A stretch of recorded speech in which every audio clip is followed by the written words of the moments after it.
the second season of WION Business Masters, a show that offers you exclusive insights into the journeys and strategies of global business leaders and how they have placed India at the top of the world business ranks. And joining us today is Ms. Sumeet Singh, the face of Info Edge. As the Chief Marketing Officer of Info Edge, Ms. Singh has been the architect of several effective campaigns. There's, of course, lots to unwrap with Ms. Singh, but first, I would like to welcome you to WION Business Masters Season 2. Thank you so much. Lovely being here. Right. Ms. Singh, you have over 2 decades of experience in marketing, brand management and public relations. How has the journey been like so far? It's been wonderful. They have been, it's been full of some challenging times, you know, which is great because when you get challenges, you learn how to overcome them. And I think overall we've created some great brands, you know, which are leaders in their space. So it's been a journey full of learning and excitement. I do want to talk about the effective campaigns that you pioneered, but first I want to talk to you more about your job trajectory. If I'm not wrong, if my research is correct, you started your career with a job with NIIT and then you went on to work with CII. Talk to us more about that. So I started out of business school, I went to NIIT, you know, and thanks to an advice of a mentor, actually, because my campus placement was actually Ranbaxy. You know, and I felt it was a great package. I was very happy. It was one of the higher CTCs, you know. So I was very excited. It was going to be in Delhi. And then someone actually told me, you should join the technology sector, the knowledge sector, you know. And at that time, IT, and this is the late 90s, so IT and telecom were really the knowledge sectors. And I said, okay, I'll try. But the package wasn't as good at all. So I was like, this is 1/3 of what I can get, you know. And somebody said, listen, no, do this because these sectors that are actually emerging are where you'll really grow. And I'm so glad that I took that advice way back then. So it started as a management trainee with NIIT, and then I went on to sales within NIIT. And I was part of the executive training group, which is, you know, we did very, very large projects on digitization at that time with the government and the private sector. Moved on to CII in Chandigarh, which was the northern region, you know, to head IT. And because I had come from NIIT, I knew a little bit more of IT than maybe others did. Not that I was a maverick at it. CII was interesting because it was a lot of events and a lot of lobbying. You know, so it gave me a lot of exposure to work with management, to work with chairmen, CEOs, and work with government and see how policy can be influenced by industry. So that was great. You know, and then happened the Indus Entrepreneurs and IVCA. So the trajectory has been very diverse. You know, sales, policy, entrepreneurship, venture capital, and then marketing. And now you're the CMO of Info Edge. Yes. Which brings me to my third question. You have pioneered some viral campaigns. Let me name some, like the high recall Hari Sadhu ad for Naukri.com and also the recent Be Found campaign for Jeevan Sathi. But the one which really made social media buzz, and you know what I'm talking about, it's the Jeevan Sathi and the Diljit concert campaign where the tagline was singles ko pani pilao yojana. That became really viral. Talk to us more about that.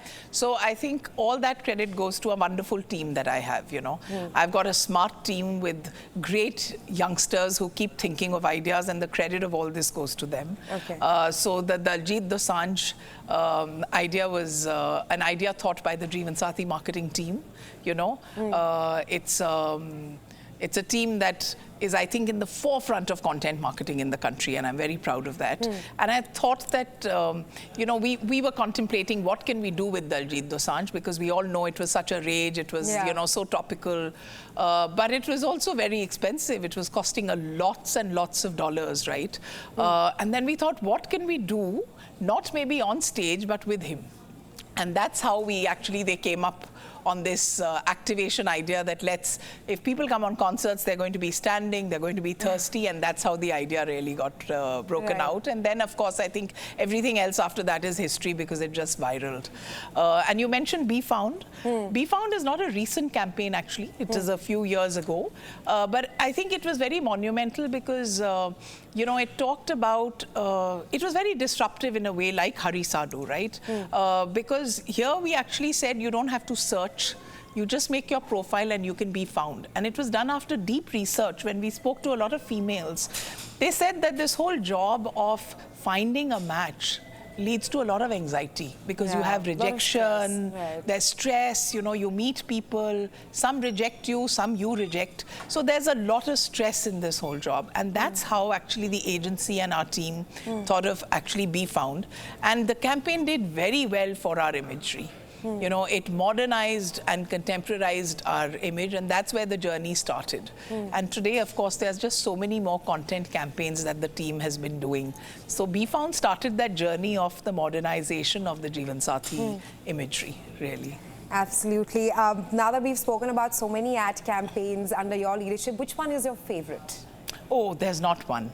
Okay, maybe just name two. Yes, maybe 2 or 3. I think you know, the first campaign we did for 99 Acres, which is our real estate brand, was a campaign called Shah Jahan. It was basically, it was between Mumtaz and Shah Jahan. And, you know, both the actors, it was the director's input that let them be really old, you know. And I thought that was very nice. It did very well for us, but it was, it's a very memorable campaign for me. I think some of the other stuff that we've done on Naukri, you know, when mobile was very new, we were the you know, we were in the forefront when it came to mobile, whether web or app. We'd done a series of single camera shoots because we were, well, we're frugal and we had very less money, but we wanted the world to know that we're on mobile, right? Because in those days, Naukri was blocked out of a lot of firewalls in offices, right? For the right reasons. But on mobile, the companies could not actually put their firewall because mobile is a personal device, unlike a laptop, right? So it was very important for us to take this message out to job seekers that, hey, now we're on mobile, so you can access us there. So I think those series of ads that we did at that time were also very, very interesting because they were shot in a small budget using very different technology. And actually they made it to the FEs in the US, you know, so that was really also very, very effective. Right. But the marketing landscape is changing these days. How, what trends do you see emerging in the marketing ecosystem, and under your leadership, how is Info Edge preparing for sale? Well, I think it's all about now content. A lot of it is now digital, right? So a lot of us now, if you see consumers, they're consuming everything digitally, right? So while a lot of TV content is still being watched, you know, whether it is reality shows, etc., but the platforms have changed. You're seeing a lot of consumption on OTT platforms. Look at Shark Tank, went completely digital this time, right? So what is happening is that habits are changing. Attention spans are very, very different. And I think it's reducing now. It's reducing drastically, right? And therefore, content marketing has become extremely important. And then we're all using creators and influencers today. So I think it's really kind of changing. And then the latest, which is Gen AI, how do you use that to create some good stuff, right? So it's fast changing. And we're changing with times because we have to be where our consumers are. If consumers are watching things on digital platforms, then that's where we have to be. We have to be talking to them in their language and on platforms that they want to be. So that's how we're also evolving. A lot of influencer, a lot of content now evolving into the marketing mix. Absolutely. Ms. Singh, we have been talking about your 2 decades of experience with the marketing sector and also the diverse roles that you've spearheaded. Talk to us about any key milestones in your journey so far. Well, I think there have been many. When I joined Info Edge, it was 2005, you know, when I joined Info Edge. And I was not in a marketing role. I was actually I joined for strategic alliances and partnerships and corporate communication. And I got into the marketing role a year after that, you know, which is 2006. I think that itself was a great milestone because being from then a non-marketing background, my then boss, Hitesh, and Sanjeev was the CEO then, but you know, to have trusted me and seen the potential and given me this opportunity, I'm very thankful for them. And it was a turning milestone because I never at that point thought that I would be a marketeer, you know, because I came from very, very diverse backgrounds. So I think that was the first milestone. The second thing, I think as a team, we've created a lot of successful brands, you know, and each of them is a leader in its category. So that is extremely satisfying. Right. Yeah. So those are some of the things. Now that we've spoken about the milestones, if you can share some key challenges that you faced when you joined Info Edge or at the start of your career? So when I joined, and when I especially took over the marketing mandate, there was a little bit of print and TV that I knew because I'd done CII, I had done the Indus Entrepreneurs, but digital marketing is something I didn't know. You know, and at that point in time, Info Edge had just started doing search engine marketing, which is search, Google search, and also SEO. And I had to lead a team of 3-4 people who were performance marketeers, and I just felt that I have to know something at least. Even to conduct an interview, I have to know what this is. How do I know they're doing a good job or not? So it was a challenge. And it was very exciting because I actually enrolled myself and formed a Google account, you know, which still till today exists in the MCC of Info Edge. And I learned, and I would actually burn the midnight oil, you know, and study late hours at night to learn how to do SEM so that I could lead a team, you know. Wow. And so that was, I think, a great challenge at that beginning, you know, right at the beginning. And what kind of leadership values do you follow in your company? So we actually have 11 leadership principles across the company, you know, and no one individual can follow all, you know, we all have our own leadership styles, but there are 11 leadership principles that guide Info Edge's culture. And I think if I had to talk about my style in particular, it's more about collaboration, you know, a lot about delegation and empowerment, which I learned very early in my life. I was very lucky to have bosses who not only delegated, but also empowered me, and remaining very, very consumer and customer focused.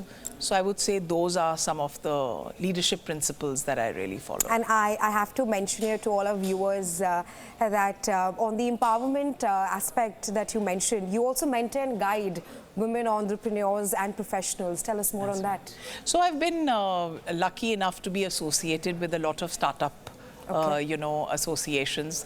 I was part of the key mentor for the Facebook, then it was called Facebook and not Meta, their She Lead program, which was a program for women entrepreneurs in tech. And I actively feel that as women professionals, it's very, very important to guide uplift and, other women. you know, and so I completely am a big follower of Sheryl Sandberg's Lean In. You know, I love the book and I've gifted it to many. And I feel it is our responsibility to lean in and to also guide and help others.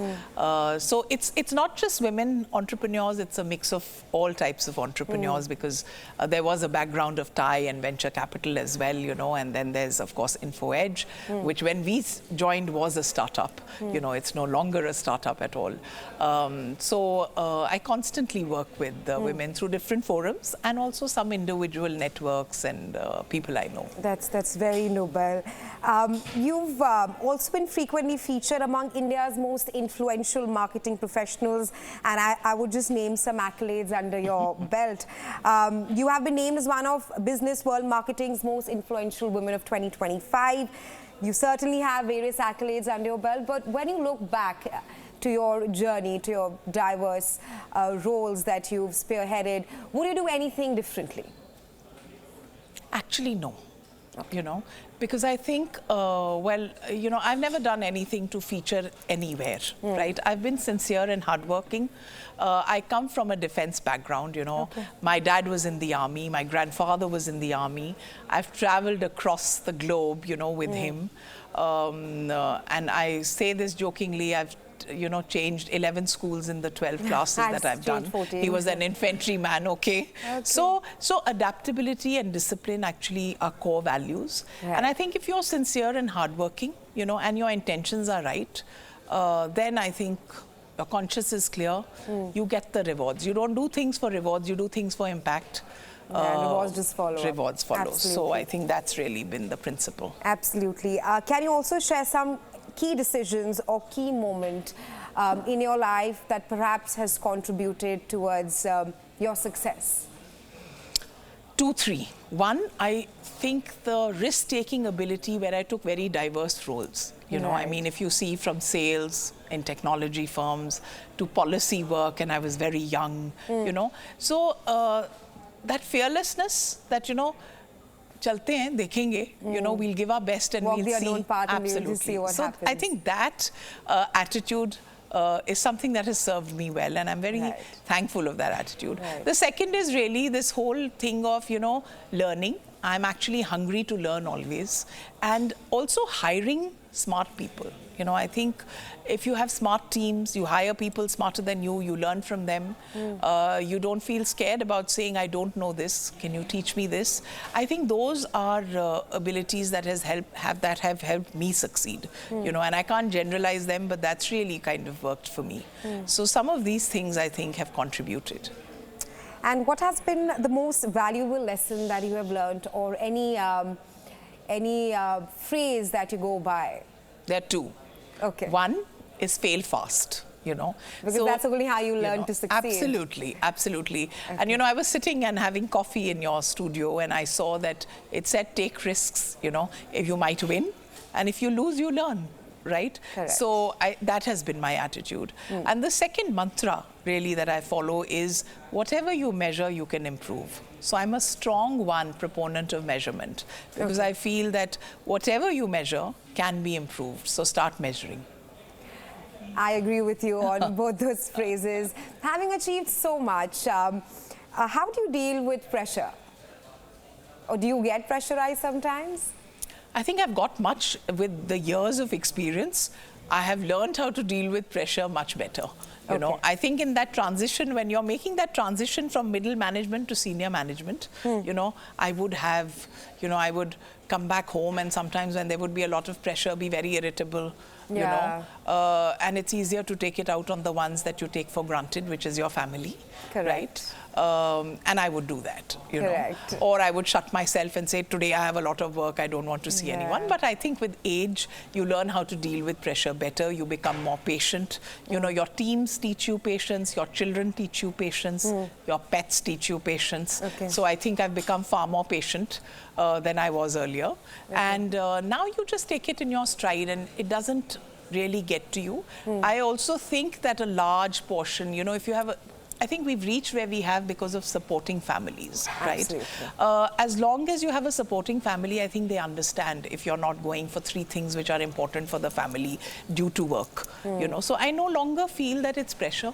I just feel it's required. It has to be done. And it's an important part of my life. I'm very proud of the work that I do, and I'm very happy as a working woman, So people around me have to understand that, So I think those are the things that one has been, I'm very, very grateful that I have those, people like that around me. And so they've kind of been supportive, and therefore now one doesn't feel the pressure as much one felt it before. It's handled well. Yes. Personal and professional. Yes. If you can attribute your success to one key lesson or principle, what would that be? Interesting. Hard work and constantly learning. Be like a sponge that constantly wants to absorb. So I think the thirst to grow and the thirst to learn are, I think, very, very important. Okay, Ms. Singh, keeping all the business talks aside, let's get to know you a little more. How does your day look like? Are you a 5 a.m. person, or do you like waking up late? Well, technically the 5 a.m. club, but I get up at about 5:30. Oh my God. So early person, early riser. And what are some essential habits that you inculcate in your everyday routine? And what would you tell our viewers about those habits which one should have to be successful? Well, I feel one should definitely take out some me time. And as a woman, it's even more important. And therefore, the 5 a.m. club works because others are sleeping at that time, so you get that little me time.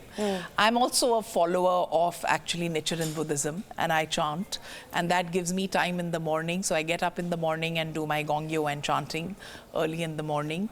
I wish I was doing more exercise than I do. And that is really a resolution and a determination that I must do more. And I think everybody should exercise. I don't do enough. I keep a yoga trainer, and then after 3 months, I feel ho gaya, ab to main khud kar lungi, and then never happens. It doesn't happen. So I would like to build in more exercise really in my routine. But I think early rising helps you to do all this. You get your me time. you know, you can actually do whatever you know, I like to read. So I do a little bit of reading, just 15, 20 minutes of reading. It's not like that you get too much time because then the kids have to go to school and stuff like that. Okay. But I think it's important to read a little. It's important to exercise. And I think, at least for women, that little me time is very, very important. So that's your routine when you wake up, but after Yes. a long day, how do you unwind yourself?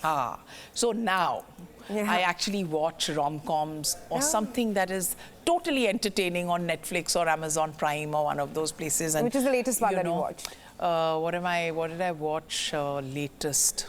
Something to do with CIA. Okay. I can't remember the name. Right. You know, but jab aayega bata dungi. But yeah, I enjoy all these rom-coms, and I think Heaven is Here or something. A little movie called Heaven is Here or Here is Heaven. You know, very nice. Reese Witherspoon. Just All watch right. that. Yeah. But so I unwind on entertainment, you know, and even half an hour of that watching is great. It's also nice to spend time with the children. There's sometimes we're having arguments and sometimes it's very nice time. But I like watching a little bit of reels or a little bit of rom-com because that's what unwinds me. Right. And are there any hobbies that you picked up that have taught you lessons about leadership? Lessons about leadership. Yeah, so I don't know whether it can be classified as a hobby, but as a mother and also as a daughter, we would play a lot of games, you know. So when we were growing up, until my parents were alive, which was a few years ago, we would play board games all the time, right? And I remember when we were young, we didn't want to play Scrabble, right? Because it would take a long time, and then my parents, obviously, their vocabulary was far better than ours. And one of the lessons I learned was that my mum would sometimes make a mistake, you know, on purpose, so that the other person could win, to encourage the person. And I followed that actually with my children. Whenever I wanted to inculcate them into a new game, I would on purpose lose, so that they, you know, anybody feels happy winning, right? I thought that's a great lesson actually in leadership, you know, because it's okay to let your teams win. It's okay to sometimes give in. It's okay to let them do things because they're smart, right?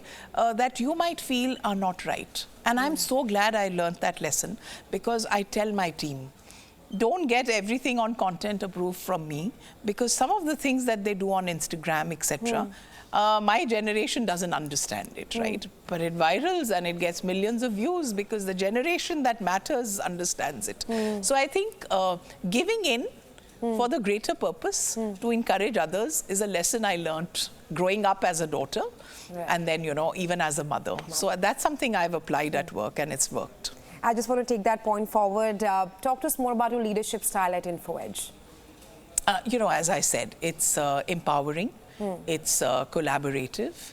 At the same time, it's very, very consumer and customer focused. Those are some of the principles that I follow. And I think I can definitely say this, that I'm also a very compassionate leader, and I'm very proud of that. I think that's something I inherit as one of the disciples of the Buddha, you know, because he was a very courageous and compassionate leader. So I think those are the things that go with my style. Absolutely. And what is the most rewarding part of being a CMO? I think the fact that you are playing a very key role in business growth, you know, and you're partnering businesses in their growth is something which is very, very rewarding. The other thing which is also, I think, very rewarding to me personally is the ability to get exposed to a lot of new things that are happening. And then, because I have a quest for learning, you know, learning them. So I think the fact that you're actually partnering with business owners, you know, and business heads, and helping create a difference and, you know, helping business grow is very, very satisfying. Right, Ms. Singh, if you could offer one piece of advice to others, to everybody who is watching this episode of WION Business Masters, what would that be? Be fearless. Okay. Take risks. Calculated. Measured, like you mentioned. Measured risks. And for young professionals starting their career today, who aspire to be like you once they grow up, what would be the most important skill or mindset that they should be having or they should be inculcating in their routine? I think one of the things, and I want to say this, is, you know, I've been meeting a lot of youngsters through, you know, universities and colleges. Don't follow money. Money is very important. Correct. But I think in the early years of your career, what you should be concentrating, and I don't say money is not important, but it's very important to take roles where you can learn a lot. Because the more you learn, the more you'll grow, and money will follow. So don't just make choices based purely on money in your early years of your career. So basically choose options where you can learn. And then, like you also mentioned, success and money is something that will follow once you're great at what you do. Yes. Right. Thank you so much, Ms. Singh, for sharing your insights and your journey with us here today on WION Business Masters Season 2. With that, we come towards the end of this episode of WION Business Masters, but stay tuned for more such episodes where we bring forth the stories of more such trailblazers.